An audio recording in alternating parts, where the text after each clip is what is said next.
Là, on va faire un petit tuto de jupe élastiquée, donc taille élastiquée, avec deux parties, une partie rose en haut, une partie à fleurs en bas.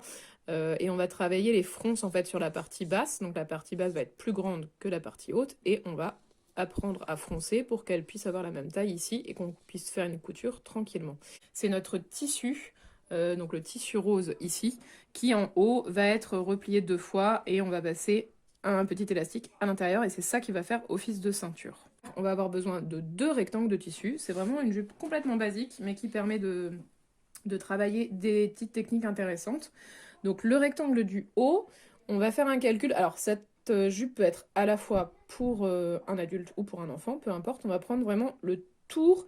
Alors ce que j'appelle tour de ceinture, c'est pas très académique.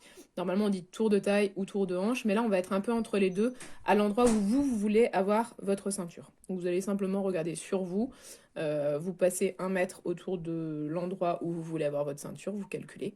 Donc ça c'était pour ma fille, 58 cm de tour de ceinture. Et pour calculer la largeur de votre premier rectangle du haut, donc ce rectangle-là va être replié sur lui-même pour former un espèce de cylindre.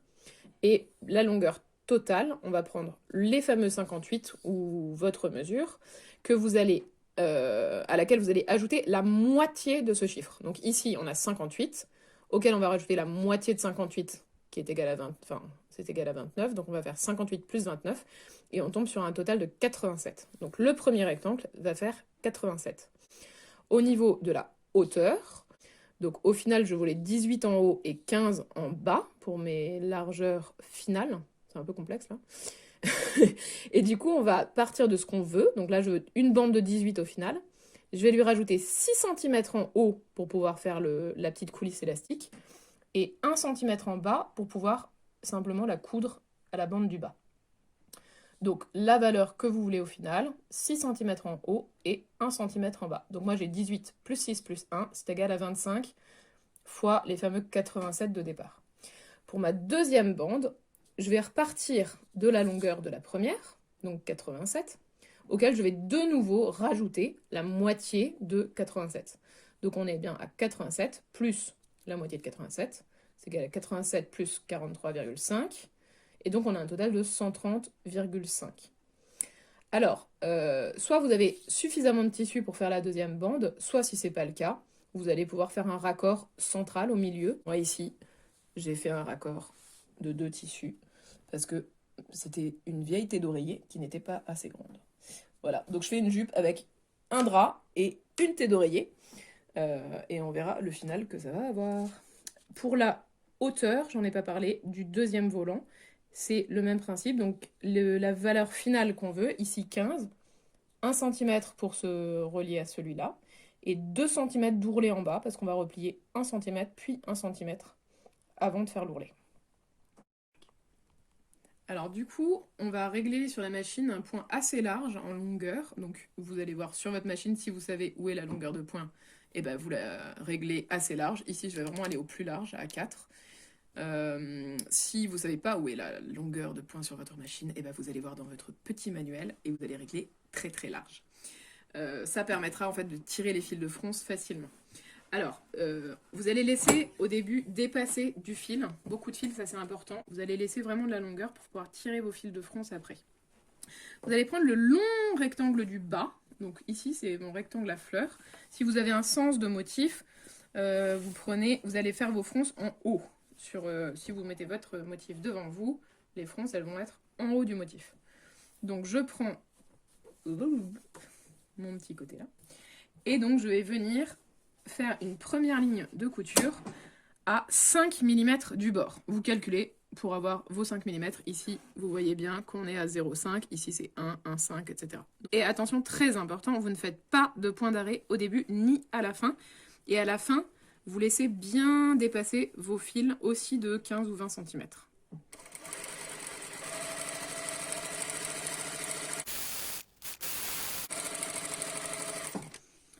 Donc, on coupe surtout pas les fils, on les tire et on va les couper plus loin. Voilà. On va refaire une deuxième ligne de piqûre, là ce coup-ci à 1,5 cm du bord. Donc moi, mon 1,5 se trouve ici. Je fais attention d'écarter bien mes fils de début pour pas repiquer sur mes fils de début. Et c'est parti, une deuxième ligne.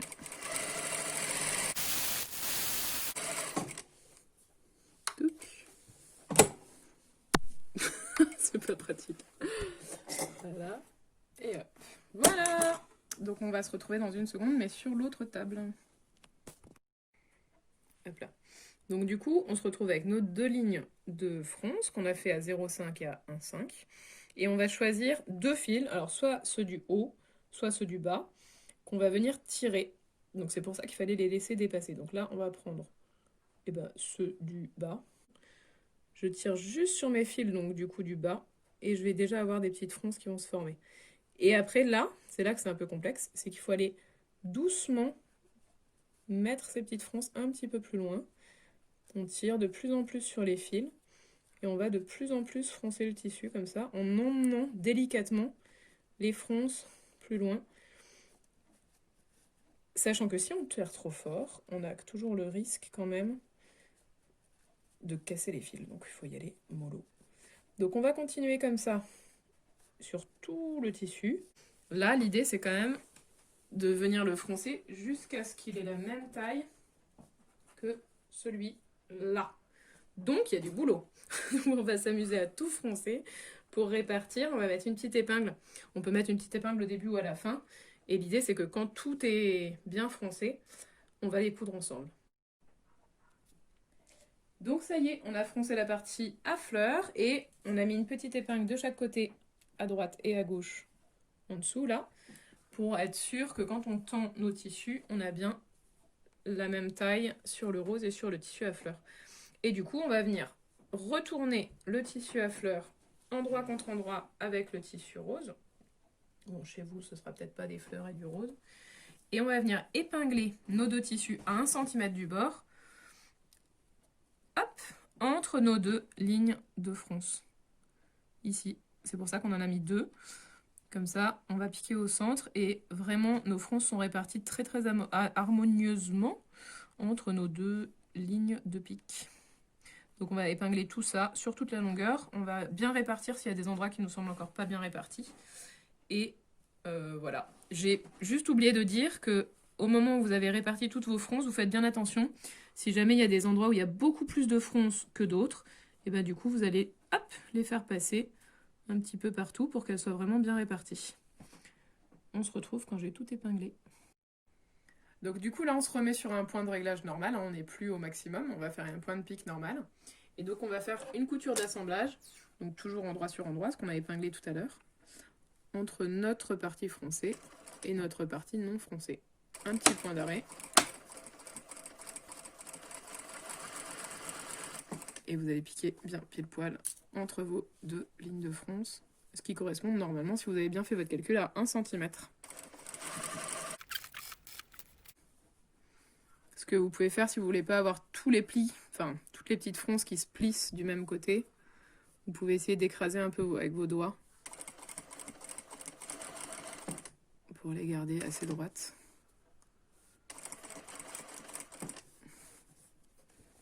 Et on continue comme ça jusqu'au bout. Ça y est, bon, on a mis un petit coup de fer à repasser rapide sur le rose.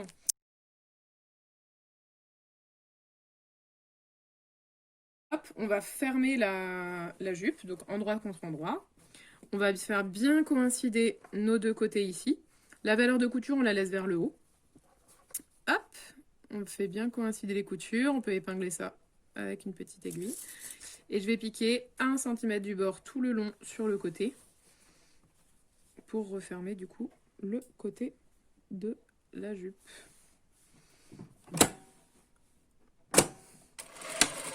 Je pique en bleu, comme ça vous verrez bien ma piqûre au final.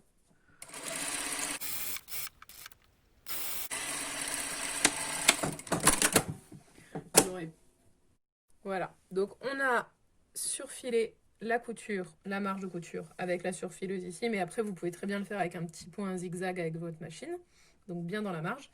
Et maintenant on va s'occuper du haut de la jupe, donc à ce niveau-là, on va faire un double rempli. Donc je suis sur l'envers, j'ai rempli une fois de 3 cm, petit coup de fer pour l'écraser. Et on va faire un deuxième rempli de 3 cm toujours. Hop. Et on va l'écraser au fer, le préformer pour avoir notre petite coulisse pour passer notre élastique. Voilà. Marquez bien, si vous avez des doutes sur la mesure, vous venez hop, avec votre petit réglé vérifier que vous avez bien vos 3 cm. Voilà, donc là je suis sur ma ceinture du côté de mon surjet. Je vais commencer un petit peu après et je m'arrêterai un petit peu avant de façon à laisser un petit trou pour faire passer mon élastique tout à l'heure. Je ne vais même pas faire de point d'arrêt au début et à la fin puisque ma couture après pour refermer la coulisse viendra faire office de point d'arrêt. Et je couds à peu près à 1 mm du bord, 2 mm, ça c'est... Voilà, hop là.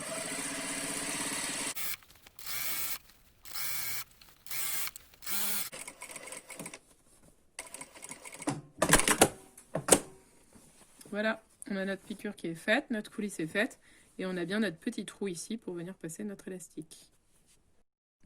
Voilà, donc j'ai enfilé une petite épingle à nourrice sur le bout de l'élastique. On va le rentrer dans la coulisse, et on va la faire coulisser comme ça, pour aller récupérer l'élastique au bout.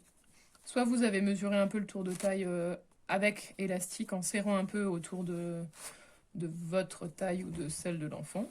Salut toi. Soit vous le réglez après, vous laissez bien dépasser et vous le réglez après sur l'enfant avant de le couper. Voilà, donc je fais le tour et on se retrouve à la fin.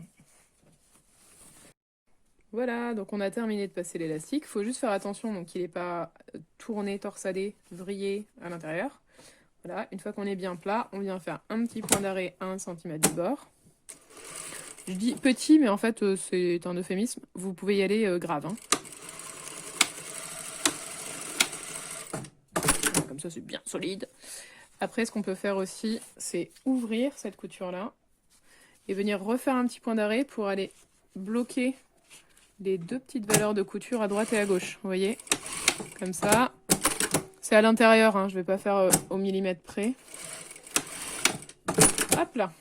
Voilà, donc on a notre couture centrale au milieu et après nos deux petites valeurs de couture. Et tout ça, on va le rentrer à l'intérieur de notre jupe. Voilà, il ne nous reste plus qu'à refermer le petit endroit là qu'on avait laissé ouvert. Alors tendez bien et mettez bien votre élastique au fond de la coulisse pour ne pas piquer dessus. Voilà, donc là on va reprendre juste avant, on va faire une reprise de couture. Je recouds 2 cm sur ma couture précédente. Je couds ensuite dans le bord du tissu à 1 mm et après je termine encore sur 2 cm de recoupement sur mon ancienne couture. Voilà. Là, on va tout couper. De l'autre côté, pareil.